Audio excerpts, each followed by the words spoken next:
இன்னைக்கு நம்ம கிச்சன்ல ரொம்பவே டேஸ்டியான ஒரு ஸ்பெஷல் சிக்கன் ரோஸ்ட் நான் எடுத்திருக்க சிக்கன் ஹாஃப் கேஜி. அதுல lemon juice, garlic paste, Kashmir chilli powder, normal chilli powder, தூள், சீரகத்தூள், அப்புறம் கொஞ்சமா சிக்கன் மசாலா, கரம் மசாலா, ஒரு ஸ்பூன் கர்டு, தேவையான அளவு உப்பு எல்லாமே சேர்த்து நல்லா மிக்ஸ் பண்ணிக்கணும். ஒரு ஸ்பூன் அளவு பட்டர் இல்லைன்னா கீ சேர்த்துக்கோங்க. ஸ்பைசிக்கு ஏத்த மாதிரி நீங்க வந்து சில்லி பவுடர் ஆட் பண்ணிக்கோங்க. நல்லா மிக்ஸ் கொடுத்துட்டு ஹாஃப் அன் ஹவர் வந்து ஊற வச்சிடணும்.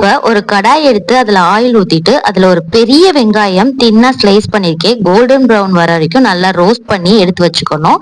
அதே கடாயில வந்து நம்ம ஊற வச்சிருக்க சிக்கன் நல்லா ஃப்ரை பண்ற மாதிரி அதுல ரோஸ்ட் பண்ணிக்கணும். நல்லா ரோஸ்ட் ஆன அப்புறம் கொஞ்சமா தண்ணி சேர்த்து மூடி போட்டு சிம்ல வச்சு சிக்கன் சாஃப்ட் ஆகிற வரைக்கும் பண்ணணும்.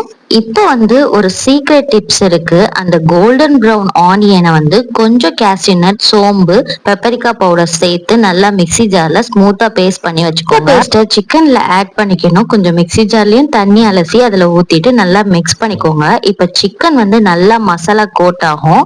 அது வர ஸ்லோ ஃப்ளேம்ல ரோஸ்ட் பண்ணிக்கோங்க. நேரம் கழிச்சு ஆயில்லாம் செப்பரேட் ஆகும். இதுதான் பெர்ஃபெக்ட். இப்போ வந்து கொத்தமல்லி தூவி சிம்ல வச்சிருக்கத ஆஃப் பண்ணிட்டா நம்ம special chicken roast ready. Roast taste பண்ணவங்க ரிப்பீட்டா கேக்குற மாதிரி தான் இருக்கும். இது ஸ்பைசி லெவலும் சூப்பரா ட்ரை பண்ணுவீங்க. ரெசிபி பிடிச்சிருக்குன்னு நினைக்கிறேன். பிடிச்சிருந்துச்சுன்னா லைக் பண்ணுங்க, ஷேர் பண்ணுங்க, சப்ஸ்கிரைப் பண்ணிருங்க மறந்துடாம.